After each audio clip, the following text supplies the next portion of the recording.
Hello everyone, and welcome back to my channel. My name is Fatmata and this is Traditionally Inspired Meaningful Art. I'm thrilled to have you here today.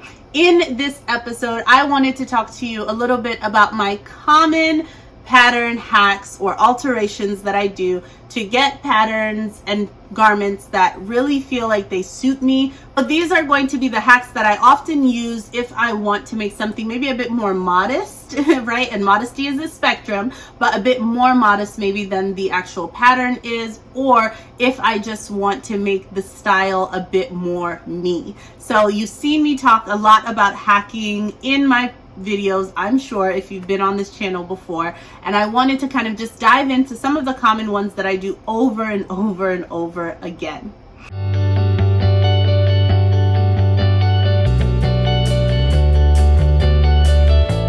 So first up on the list, when I want to make something a bit more modest, oftentimes it involves lengthening something. So if I'm working with a pattern that is, knee length or midi length, that's mid calf, I often want to lengthen that to get it to about my ankles for my personal comfort. So that has happened in a number of different makes. So take, for example, this S8834. I added a bit of length to the bottom, and then when I had no more fabric left, I went ahead and added this gorgeous velvet lace trim just to again extend the length a little bit. I do the same with sleeves as well. Often there are going to be things that might be a bit higher, maybe above the elbow. I always want my sleeves to be at least 3/4 length, but preferably maybe bracelet or full length. So I often try and add length at the sleeves. And if I run out of fabric again, then often I am adding something else to serve as the additional length that I need. So I've done that so often, and it could just be as simple as extending whatever pattern is already there. But another really cool way that I add length to patterns is by adding a gathered sort of ruffled tier or ruffles, or adding a flounce. So that is something that I often do as well. For example, when I was making my Butterick B6705, if you can see from these design lines, none of these garments are full length. So at best, you have something that is below the knees for view C, but I wanted mine much longer. So in borrowing some of the design lines from my favorite S8875, I added this gorgeous long ruffled tier. So now this became a maxi length dress. So I'm often adding length, and that can be in the form of a flounce. So when I made this beautiful skirt here, I added flounce detail, this really long wide one at the bottom, in addition to a shorter one, just to add a lot of movement and a lot of drama. Please forgive all of the creases, because many of these things are being taken out of my suitcase from my recent trip, as well as from the closet. Another alteration that I often find myself making is regarding the neckline. So if I'm wearing something that is a V neckline, so for example in S8875, I know that this is a V-neck. So I would often just wear a garment under it that is crew or jewel tone. So I would wear an undershirt.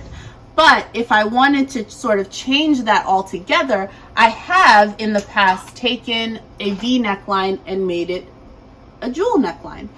For example, in one of my recent makes, this red lace top, which is B6664, while I did make view D primarily, I went ahead and actually raised that neckline and incorporated the jewel neckline from view A.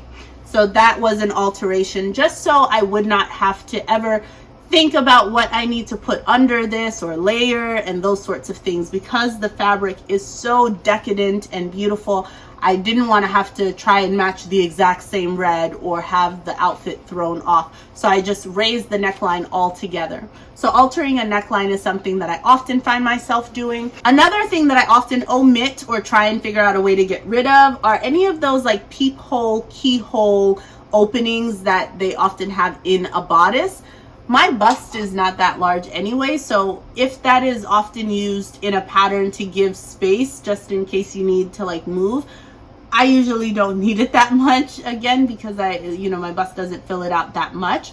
So I just close it up because I, again, don't want to have to think about what I'm layering under it to cover that section of my skin and those sorts of things. In addition to that, the same goes for slits in garments. So I have worked with patterns, for example, my S8875 at the very bottom here.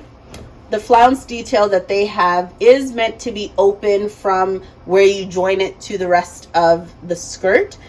I went ahead and left a little tiny bit of it open just for flow's sake, but this was supposed to be open all the way from up here. So this entire thing is usually open, as you can see in that pattern piece. So I often, if there's a slit in a garment, if it's too much a part of the design lines where I won't be able to get away with it, then I either won't use it or I try and close it up as much as I can. So slits are another thing that I often have to alter. Next up is adding or changing out a sleeve. And this is more for style and for preference. I just love a nice puff sleeve. Sometimes I prefer that it's not as gathered around the shoulder. Sometimes I like a good gather at the shoulder. It all depends on the garment in question, you know? But for example, in this make, and the bodice that I used here is Simplicity 8599. So that is a very simple bodice front, and that's what I was looking for. I was trying to find a bodice that I could use over and over again. This is view A that has that nice jewel neckline there. And as you can see, their sleeves are quite fitted at the arm. So I went ahead and used that. Often if I want a different sleeve, there are times where I will go to a particular pattern because I love that sleeve pattern, like my 8875, I love that sleeve.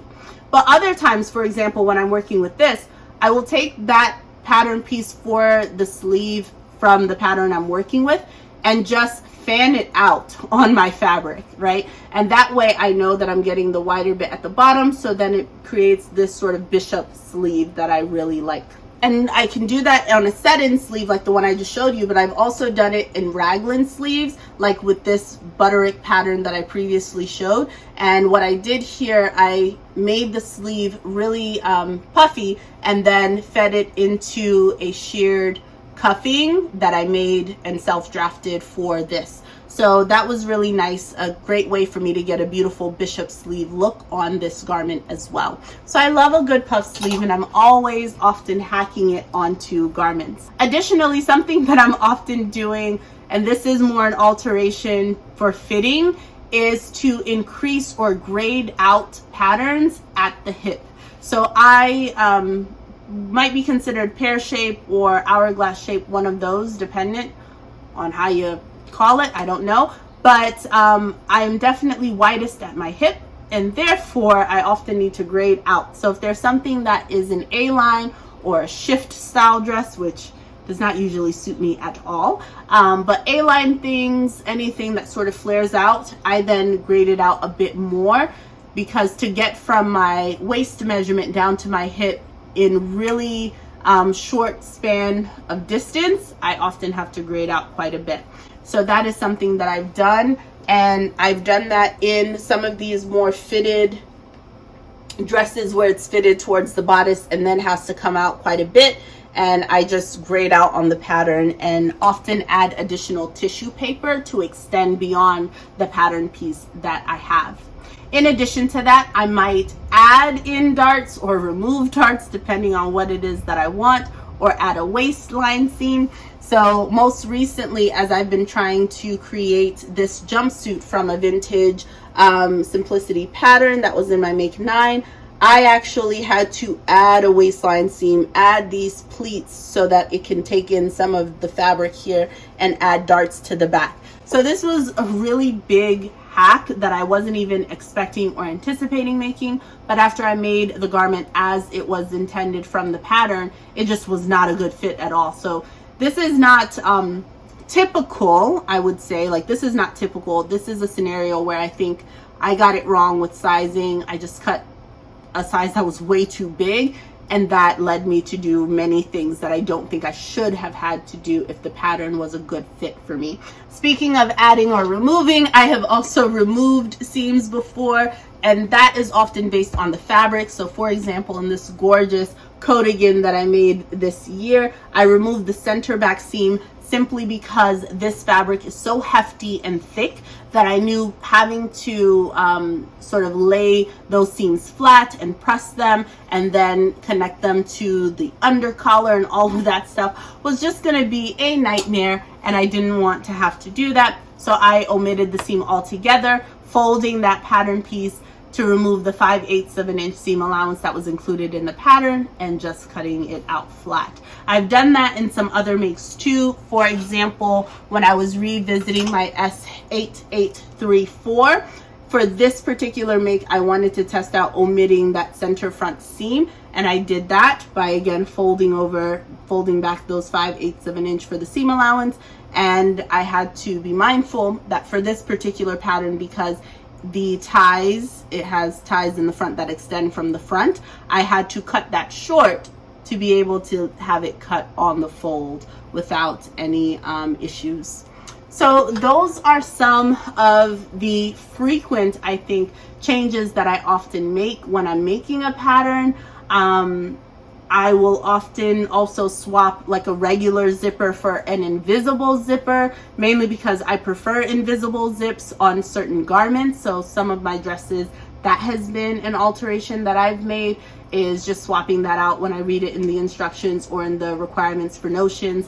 I just go in there knowing that I'm going to be using an invisible zipper instead, and that seems to work fine for me.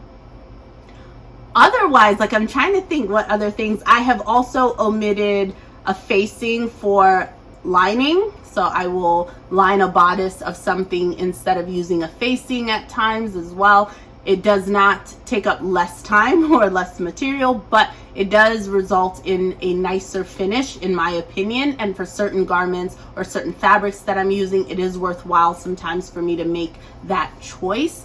But aside from that, I think those are primarily the types of alterations that I make. So lengthening things, getting the fit right, making sure that I give myself space at the hip, closing up any slits or gaps and things like that that some dresses might have, and making sure that it fits a level of modesty that I feel comfortable with, but also that it embodies and has some of those style lines that I really love as well. So I think it's always a balance when you're trying to get things right, but it's awesome when we sew because we can sort of fiddle with all of those alterations and really get it to be something that we feel comfortable and happy and satisfied with.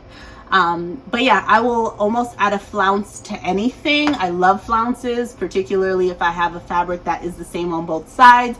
That is like flounce season and territory, because it just is beautiful and flirty and feminine, and I love those sorts of details on my garments personally, so I enjoy that a lot.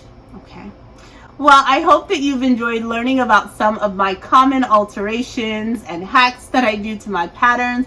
Let me know in the comments down below, what is your favorite go-to hack or alteration for the garments that you make for yourself? I cannot wait to hear it. Have a lovely day, and wherever you are, my friends, stay creative. Bye-bye.